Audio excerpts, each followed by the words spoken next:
The world is running out of food, and I have a conversation with the one person who might just save us on this authentic avenue. AppHarvest, a leader in agricultural technology and the third wave of sustainable infrastructure. I'm on with their founder and CEO, Jonathan Webb, and together we talk about the problem yet to come that is declining food supply relative to the world's need. We talk about how he stepped into this third wave after watching the first two pass him by, and how now he stands at the precipice of AgTech and what AppHarvest is doing to get 30 to 50 times the juice from the squeeze of a farm. We, of course, cover authenticity as well as everything that goes into filling a supply gap, whether it be meeting the world's need or feeding the needy. This is a critically important issue which doesn't get enough publicity, but is something which will affect everybody in the next 30 to 50 years. You'll hear Jonathan talk about how we'll eventually need 2 Earths at the current rate and efficiency of production to feed ourselves. And so I encourage you to listen in as to how he is helping and how you can do your small part even in your apartment. More on that in the show, which I'll let you hear now. So sit back, relax, and enjoy as I get real with AppHarvest and Jonathan Webb. Jonathan, how are you? Nice to talk to you. Doing great, Adam. How about yourself? I'm doing really, really well. I'm so glad to chat with you at this specific moment because just in the last few weeks, I have developed maybe not the green thumb that you have, maybe a fingernail. I've been able to put a little planter box outside. I'm growing a couple things, and I've just started reading about hydroponics because I live in an apartment and I don't have 100 acres of land to do this on. So this world of sustainable farming is incredibly interesting. And the stars aligned and put us in touch with each other. Now you are at the forefront of AgTech, which is a new word that I even learned through this. Let's start there. I want to learn about coming to found AppHarvest, maybe via the demise of a couple of other industries that you saw in real time, and this third wave of sustainability that you describe AgTech being. Yeah, sure. So my background, I grew up in Kentucky. Kentucky and West Virginia were 2 of the largest coal-producing states in the U.S. And what I ended up moving out of the state and spent about 10 years in New York City and D.C. and pursued a career in renewable energy. And I was a part of building some of the largest solar projects in the U.S. Before founding AppHarvest. So a background in energy, large-scale sustainable development was my skill set, and really seeing the decline of the coal industry while the renewable energy industry took off wildly was a unique vantage point that I had. I mean, there weren't a whole lot of people that were from, I would say, a coal region that were in the renewable energy industry, and I brought that over to agriculture, and that viewpoint of rapid change and disruption and how quickly it can move is something that I think uniquely positioned us here at AppHarvest to be able to help revolutionize American farming. But in essence, what we're doing here at AppHarvest is we're building some of the world's largest controlled environment agriculture facilities. We're using technology and infrastructure to grow a lot more food with a lot less resources.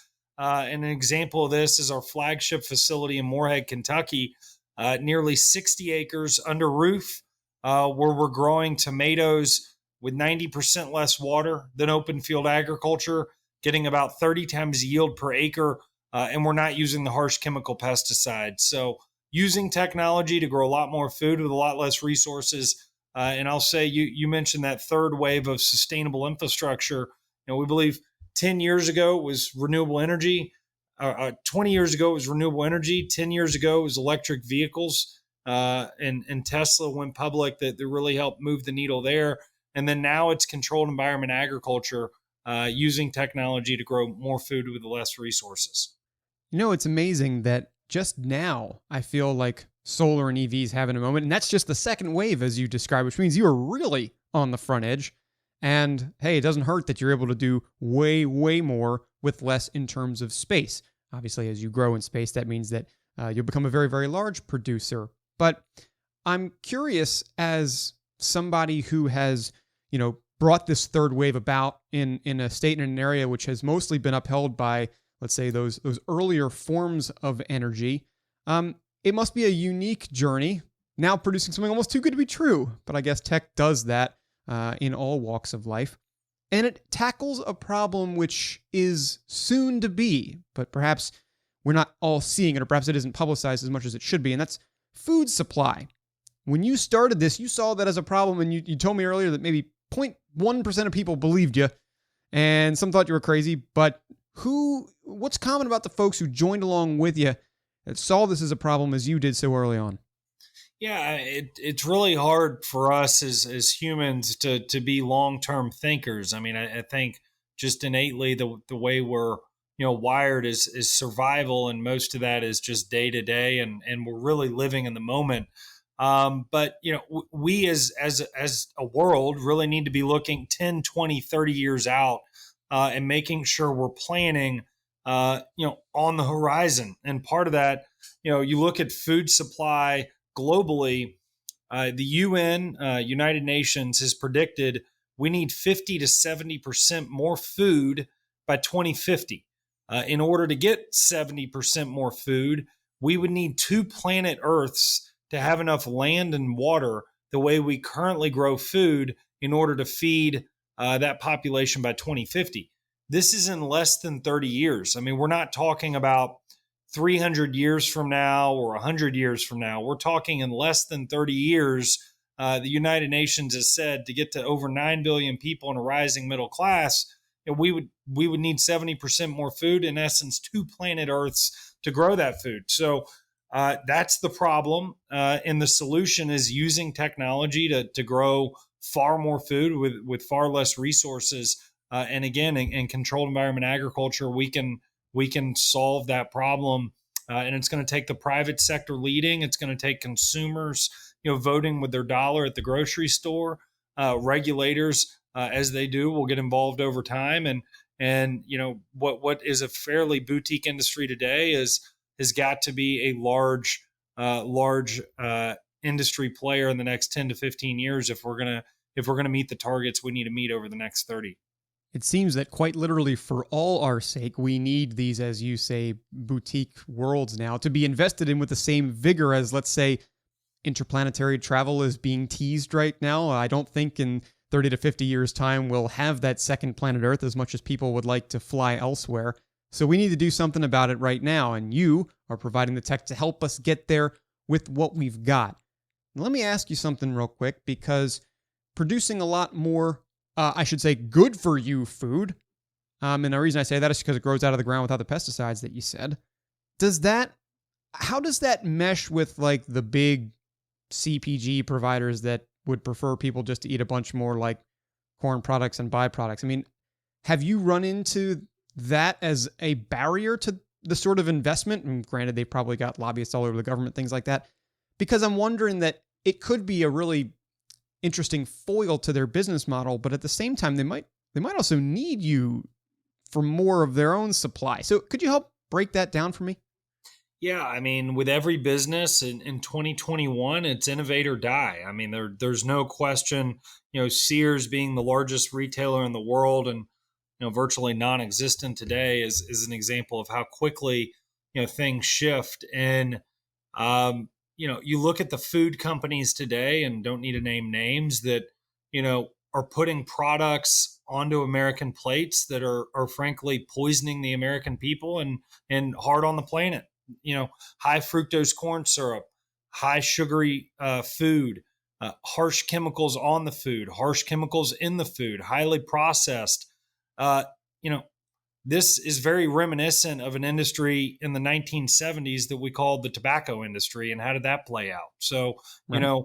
At some point, the innovation must disrupt current business models to better align with people and planet. History repeats itself. It's happened in other sectors. It'll continue to happen as the world evolves. And we need food companies to give real healthy food options that are good for both people and planet. You look at the U.S. today, and many people would argue healthcare is going to bankrupt this country if we continue on this course. And it can't just be about, what are we doing when somebody is sick? It needs to be, what are we doing to prevent people from getting sick? And food has got to be a part of the conversation. If we're going to rein in our rapidly growing healthcare costs, if we're going to get a healthy population, we need to make fresh, healthy food affordable and available for every American.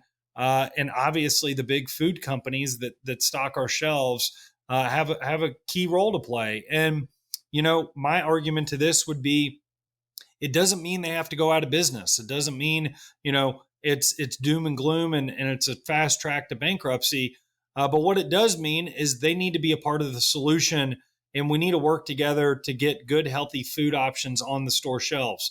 By the end of next year, AppHarvest will be selling strawberries, a whole host of leafy greens, a variety of different tomatoes, high nutrient density products that are good and healthy, that don't have the harsh chemical pesticides that you see on food today. And again, whatever we can do to be a team player with that overall food and ag ecosystem, we're raising our hand and saying we want to collaborate, we want to be helpful. But those living like it's 1992 and things aren't going to ever change, that is not a good long-term trajectory for that company. And any CEO or management team that is running large food and ag companies globally, the conversations I have are don't fight the trends, recognize the trends, recognize the consumer trends, and just pivot your business to evolve. And that's happened decade after decade after decade. That ultimately it's the management team's job to position the company to ensure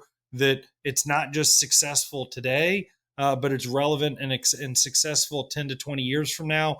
And those consumer trends in food are rapidly evolving, and it's our job to meet those consumer demands. Well, to meet those demands and ultimately proactively solve some problems, which I will talk about in just a second, because it's more than just filling a supply gap, as you rightly noted.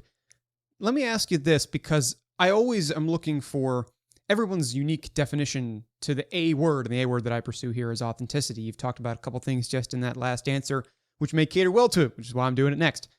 Now, one definition of authenticity in the world of food, of course, is something that's organic, that's real, that's not hampered by the pesticides, which plagues a lot of food today. But I'm talking about your take on that word, given your journey here at AppHarvest. If you had to staple a definition to that word, what would it be? And then I want to talk about a few ways in which you manifest it. Yeah, so authenticity, well, it's something that resonates incredibly loud here at AppHarvest. We lead with trust and transparency and authenticity. Here's an example of this. We had a journalist that was on our farm earlier today for about an hour or 2 hours.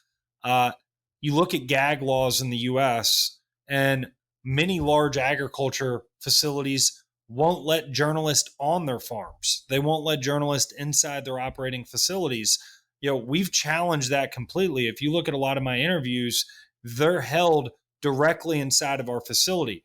What we're trying to show is we're authentic, we're genuine. We want to show the consumer, here's the way we're operating. We're not saying we're perfect, but we're trying every day to get better and better. Again, every employee here has full health care, paying a living wage, not using harsh chemical pesticides on our fruits and vegetables, being authentic, true and genuine. Ultimately, that's what consumers are looking for. The consumers in 2021 and going forward, greenwashing doesn't work. Advertising, the way it was in the 1980s and 1990s isn't going to work. Consumers are incredibly intelligent. They can see through it. And technology is forcing transparency like we've never seen before. And at this point, brands just need to be authentic. They need to be genuine. They need to be true to whatever it is they represent, and don't hide behind any of it. And that's where, here at AppHarvest, a motto in this region is faith and grit. And we believe we're defined by, the faith and grit that we drive forward with every day. And, we wear the authenticity very, very firmly on our on our sleeves as we move forward every day here. I tell you what, I've never heard that greenwashing word, much less a view on it, which of course is that it doesn't work. And it makes sense to me. How many times have I heard recently of a food company or service or anything like that promoting clean health, or any company just saying that they're being green with what they're doing, it leaves me to wonder, God, if everybody's saying it, is anybody doing it? Is it just marketing jargon? Is it something to posture rather than to protect? And I'm glad that you're the first person to have ever said that, especially given the industry that you're in. So let me ask you then about your purpose in solving these problems. As I said, I would mention before, because of course, if healthcare does not bankrupt the United States, it's because people have found ways to not only be more efficient reactively, but also proactive and figure out ways to put people out of those positions in which they would be unduly burdened by the healthcare system. And in that way, AppHarvest is doing a great deal of good to help close the supply gap that has been previewed to exist in that two Earths scenario that you brought up, a worst case. But I'm wondering if at the other end of the spectrum, it's also helping those for whom a supply gap is irrelevant because they can't get the food that is currently out there. I'm talking about solving hunger, and I'm curious if that's another one of your goals. Is that something that you're doing together with fulfilling this supply gap? Is it a supply gap for those who can't get it, plus those who won't be able to get it 50 years from now? I'm curious because it goes hand in hand in my head. Yeah, better food for all is certainly a motto that we have, and it's something that we live by.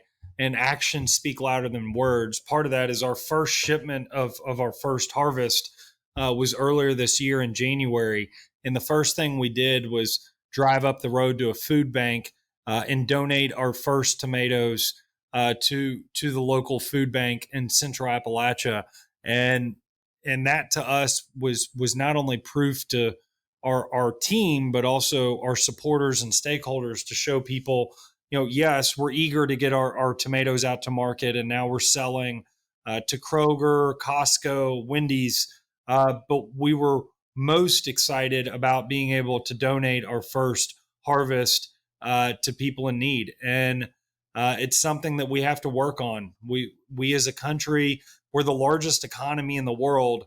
There is no reason that any child or any family is going to bed hungry at night in the U.S. And we have enough resources in this country if we continue to work together. But you started the segment here saying that you're looking to grow your own apartment, and that's something we strongly believe in. We've invested heavily in high school education here in Eastern Kentucky. We're encouraging young people to grow. We're providing technology at 5 different high schools right now where they can grow leafy greens year round in a container farm using software and sensors and LED lights. But they're taking those leafy greens home. They're taking them into the cafeteria. And anyone I talk to, I try to encourage, grow in your backyard, get LED lights and a hydroponic system, grow in your living room or on your patio or on your porch. This is something we can all do, and we can be empowered, to take control of our own food supply. And there are plenty of studies out that show, getting people to buy in, invest in a little bit, even if they're growing in some small scale, having that connection to food can be incredibly impactful on every individual's life. Whether you're growing that food and then giving it away to your neighbors, or you're eating it in the evening on your own kitchen table. Again, there is no reason why in 2021, living in the United States in the largest economy in the world, we have any child or family going home hungry at night. And again, it's something our company takes very seriously, and we're in a small way helpful today. And in the years ahead, we definitely want to be a stronger player on helping solve for global food insecurity. And so, listeners, you heard it right there. This is something that you can do in your apartment right now via something called hydroponics or aquaponics. I think they're interchangeable, but either way, it's something that you too could be like the world's first or the most recent and smallest fruit and vegetable producer right there in your room. And I've been thinking about doing that myself. Funny enough, I saw it from a TikTok, which was weird, but then I thought, oh, this is timely because I was talking to you.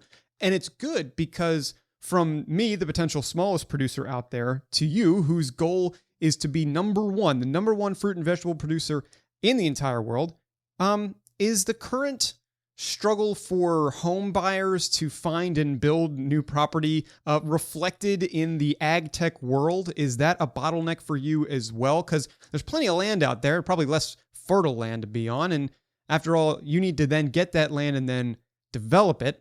So how is that goal of being number one rubbing up against that potential friction of land availability and build speed?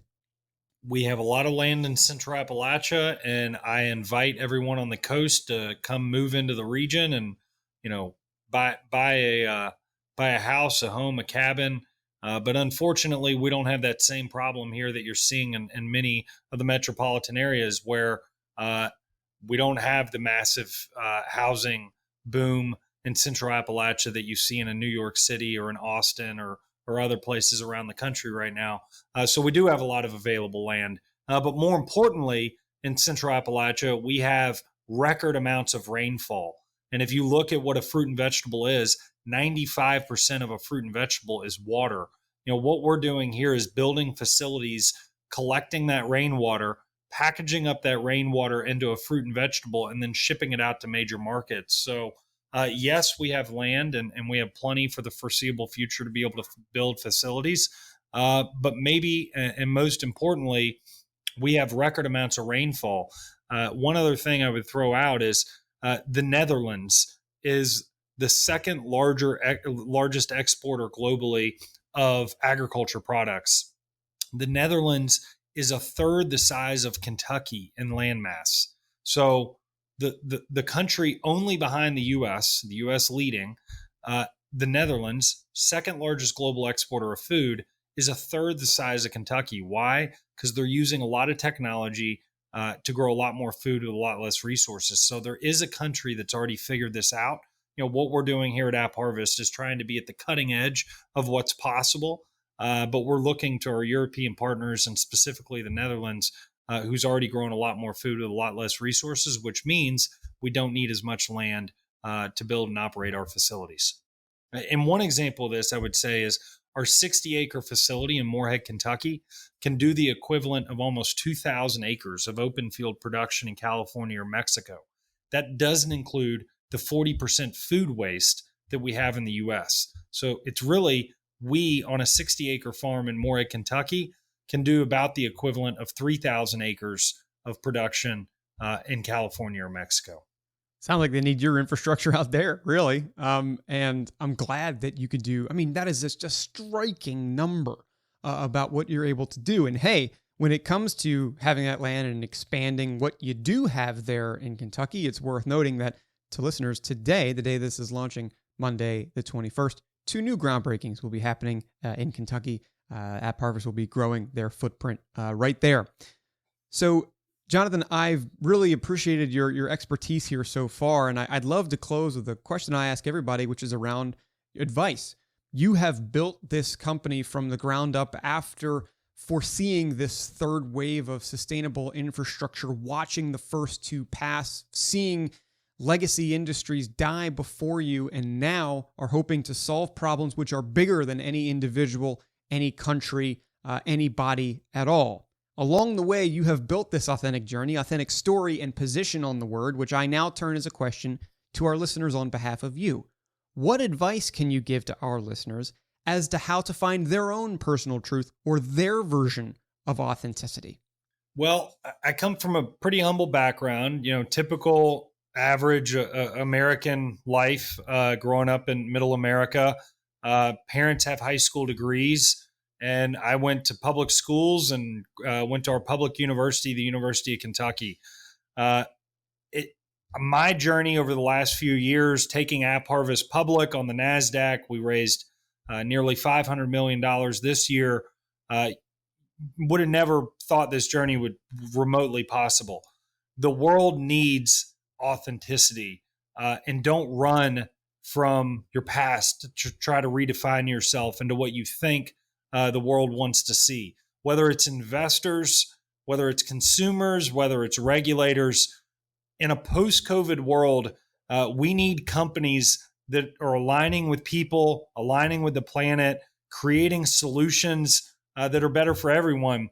And, that authenticity is, what would your grandmother or grandfather want you to do? What would your parents want to see you become? What do your kids or grandkids want to see from you? Let that resonate inside of your professional career.